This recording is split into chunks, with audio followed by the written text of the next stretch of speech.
Hello friends, welcome back to my channel. কেমন আছেন সবাই? আশা করি সবাই ভালো আছেন। তো আজকে চিকেনের দুটো রেসিপি নিয়ে এসেছি।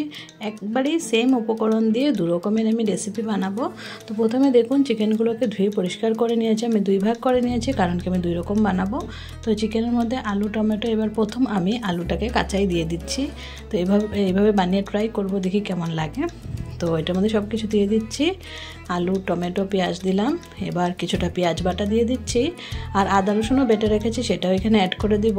সব কিছু মেখে আধ ঘন্টার মতো রেখে দেব, 30 মিনিটস। তারপর আমি রান্না করব।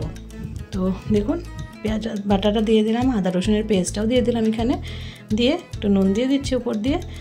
আর এখন মশলাগুলো অ্যাড করে দেবো একটা একটা করে। নুন দিয়ে দিলাম প্রথমে, তারপর দিয়ে দেবো হলুদ, তারপর জিরে গুঁড়ো, লঙ্কা গুঁড়ো, আপনারা চাইলে ধনে গুঁড়ো আবার গোলমরিচের গুঁড়ো এগুলো অ্যাড করতে পারেন, আমি অ্যাড করিনি। তো জিরে গুঁড়ো লঙ্কা গুঁড়ো দিয়ে দিলাম, দিয়ে একটু সরষের তেল দিয়ে দিচ্ছি উপর দিয়ে। তো অল্প করে দিলাম, দিয়ে ভালো করে সব কিছু একসাথে মেখে নিচ্ছি। তো ভালো করে মেখে নিয়ে আমি আধ ঘন্টার জন্য রেস্টে রেখে দেবো। আর আলুটা আমি এবার এরকম দিয়ে দিলাম, ভেজে দিইনি, তবে এরকম দিয়ে ট্রাই করলাম, বেশ ভালোই হয়েছিল খেতে, সুন্দর সিদ্ধ হয়ে গেছিলো। আর মনেও হয়নি যে আমি এখানে কাঁচা আলুটা ব্যবহার করেছি।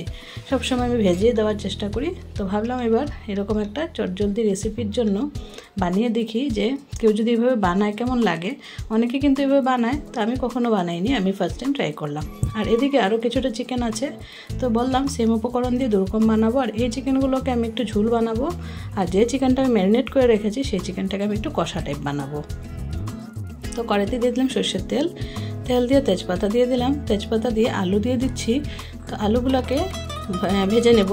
এই যে চিকেনের গ্রেভিটা করব, এটার জন্য আমি আলুটাকে ফ্রাই করে দিচ্ছি। তো আলুটার মধ্যে একটু নুন হলুদ দিয়ে আলুটাকে ভেজে নেব। তো আলুটা ফ্রাই করে নিচ্ছি। দেখুন, আমি ঢেকে ঢেকে ফ্রাই করে নিয়েছিলাম, যাতে আলুটা একবারে বয়েল হয়ে যায় সুন্দর করে। তো আলুটা ফ্রাই হচ্ছে, দেখুন আলুটা ভালোভাবে ফ্রাই হয়ে যাচ্ছে।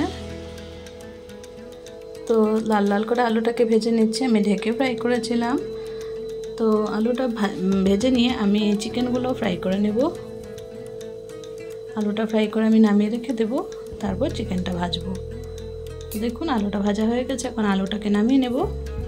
আলুগুলোকে নামানোর পর তারপর যে তেলটা আছে সেটার মধ্যে আমি চিকেনগুলো দিয়ে দিচ্ছি। যেহেতু চিকেনটা দুভাগে করছি, তো খুব বেশি কোয়ান্টিটির হবে না, দুভাগে অল্প অল্প করে করছি।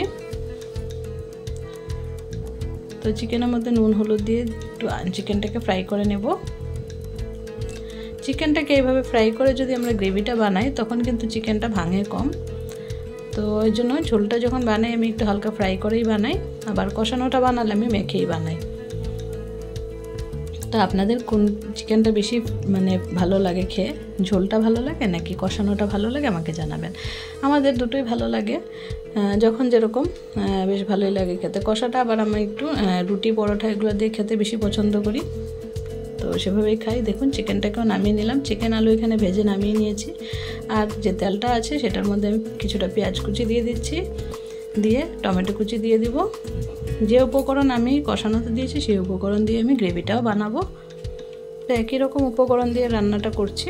নুন দিয়ে দিলাম, এখন একটু হলুদ দিয়ে পেঁয়াজ আর টমেটোটাকে সফট করে ভেজে নেব, যতক্ষণ না সফট হয়ে যায় টমেটোটা আর পেঁয়াজটা।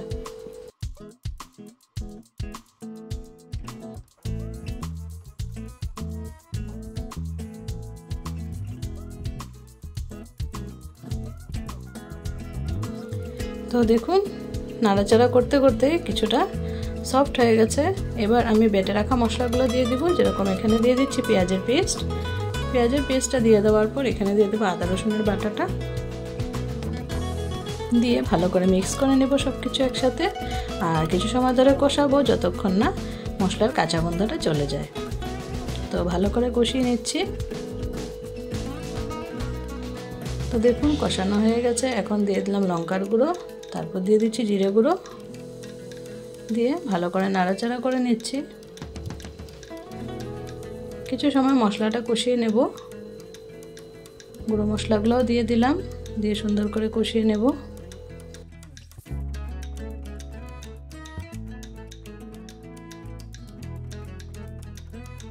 তো মশলাটা মোটামুটি কষে গেছে। আমি একটু গরম মশলা এখন অ্যাড করলাম, বাকিটা আমি পরে অ্যাড করব। যখন গ্রেভিটাতে মানে যখন ঝোল দিয়ে দিব তারপর বাকিটা অ্যাড করব। একটু গরম মশলা আমি এখানে অ্যাড করে দিলাম। আর এখন এই মশলাটার মধ্যে ভেজে রাখা চিকেন আর আলুটা দিয়ে দেব। দিয়ে মশলার সাথে ভালো করে কোটিং করে নেব চিকেন আর আলুটা, তো যাতে ভালো করে মশলার মধ্যে লেগে যায় সেভাবেই সুন্দর করে একদম কষানোটা রেডি করে নিচ্ছি। তো দেখুন এটা পুরোপুরি হয়ে গেছে। তো এখন গ্রেভির জন্য দিয়ে দিচ্ছি ঝোল। যে গামলাটাতে মাংস আর আলুটা ভেজে তুলে রেখেছিলাম সেই গামলাটার মধ্যেই জল দিয়ে দিলাম। তো আমি আরেকটু গ্রেভি অ্যাড করবো এটার মধ্যে, তারপর আমার চিকেন গ্রেভিটা রেডি হয়ে যাবে। আর তারপর এটা হয়ে গেলে তারপর আমি চিকেনের কষানোটা বসিয়ে দেব।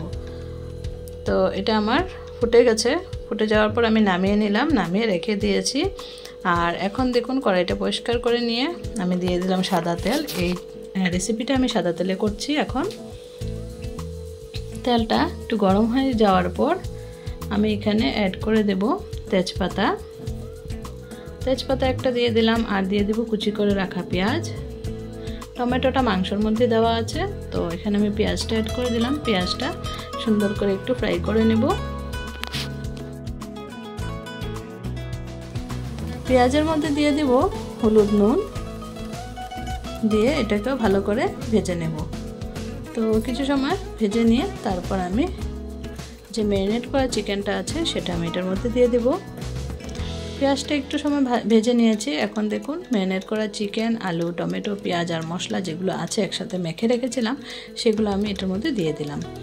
দিয়ে এবার শুধু কষানোর পালা, কষতে থাকবে আর চিকেনটা রেডি হতে থাকবে। তো খুবই টেস্টি হয়েছিল, সত্যি খুব ভালো হয়েছিল খেতে।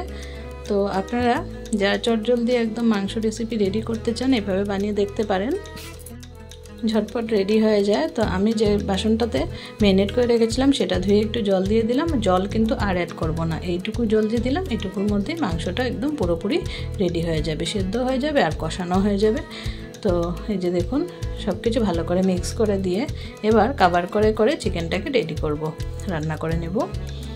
তো ঢেকে দেব কিছু সময়, আবার ঢাকা তুলে নাড়াচাড়া করে নেব। কিছুটা জল ছেড়েছে, তো এই জলটার মধ্যে পুরো রান্নাটা হয়ে যাবে, টমেটো গলে যাবে, একদম মশলা কষে যাবে আর খুবই দুর্দান্ত হবে খেতে। তো এটা তো ব্যাচেলার স্পেশাল রেসিপি বলা যেতে পারে, কারণ কি একদম চটজলদি রেডি হয়ে যায় আর এক্সট্রা করে কিছু ভাজাভাজির দরকার নেই। সব কিছু মেখে রেখে দিলে বাস তারপর কষতে থাকবে আর রান্না হতে থাকবে, আর খেতেও কিন্তু বেশ ভালো লাগবে। আলুটা দেখুন আস্তে আস্তে কিন্তু বয়েল হয়ে যাচ্ছে। ঢেকে ঢেকে করছি, তো চিকেন আলু দুটোই বয়েলও হয়ে যাচ্ছে আর কষানোও হয়ে যাচ্ছে একসাথে। তবে বেশিবার ঢাকিনি, 2 কি 3 বার ঢেকেছি, কারণ বেশি ঢাকলে আবার চিকেনটা বেশি গলে যাবে। 2-3 বারের মতো আমি ঢেকে দিয়েছিলাম। তো এই যে দেখুন আস্তে আস্তে কালারটা চেঞ্জ হয়ে কত সুন্দর কালার হয়ে গেছে, খুব ভালো লাগছে। আর আমি কিন্তু এখানে কাশ্মীরি লাল লঙ্কার গুঁড়োটা অ্যাড করিনি, ওটা অ্যাড করলে কিন্তু আরও সুন্দর কালার হবে। তো খালি এখানে রেড চিলি পাউডারের কালার আর টমেটোর কালারই খুব সুন্দর একটা কালার এসছে, আবার তেল ছেড়েছে দেখুন। তো রেসিপিটা পুরোপুরি রেডি হয়ে গেছে। আর এখানে আমি দিয়ে দিলাম চিকেন মশলা। ওই রেসিপিটা করেছিলাম গরম মশলা দিয়ে, আর এটা করেছি চিকেন মশলা দিয়ে। তো দুটো দুরকম টেস্ট হয়েছে, দুটো দুরকমের ফ্লেভার হয়েছে, বেশ ভালো লেগেছে খেতে। তো আপনারাও একবার ট্রাই করবেন এভাবে। আর এই কষানোটা স্পেশালি এরকম বানিয়ে একবার ট্রাই করবেন। গ্রেভি তো সবাই যে যার মতো বানিয়ে খানই, তো এবার একবার এইভাবে বানিয়ে দেখবেন, আশা করি আপনাদের ভালো লাগবে। আর আজকের ভিডিওটা কেমন লাগলো, যদি ভালো লেগে থাকে তাহলে প্লিজ সবাই লাইক কমেন্ট শেয়ার করবেন। আর যারা চ্যানেলে নতুন বন্ধু আছেন প্লিজ চ্যানেলটাকে সাবস্ক্রাইব করে বেল আইকনটা প্রেস করে রাখবেন, তাহলে আমার ভিডিওসের নোটিফিকেশন সবার প্রথম আপনাদের কাছে পৌঁছে যাবে। এই যে চিকেনের গ্রেভিটা আর এই যে চিকেন কষানোটা দেখতে মনে হচ্ছে একই রকম, তবে একটার মধ্যে ঝোল আছে আর এটার মধ্যে একটু তেল আছে। তো তেলটা আমি পরে কিছুটা তেল উঠিয়ে রেখেছিলাম, কারণ অনেক বেশি তেল খাওয়া যায় না এরকম, তো তেল কিছুটা উঠিয়ে রেখেছিলাম। তবে রেসিপিটা বানানোর পর তেলটা বেরিয়ে এসেছিল। তো আজকের জন্য সবাইকে টাটা বাই বাই, আবার দেখা হচ্ছে নতুন ভিডিওতে। সবাইকে অনেক অনেক ধন্যবাদ আমার ভিডিওটা ফুল ওয়াচ করার জন্য। Bye bye.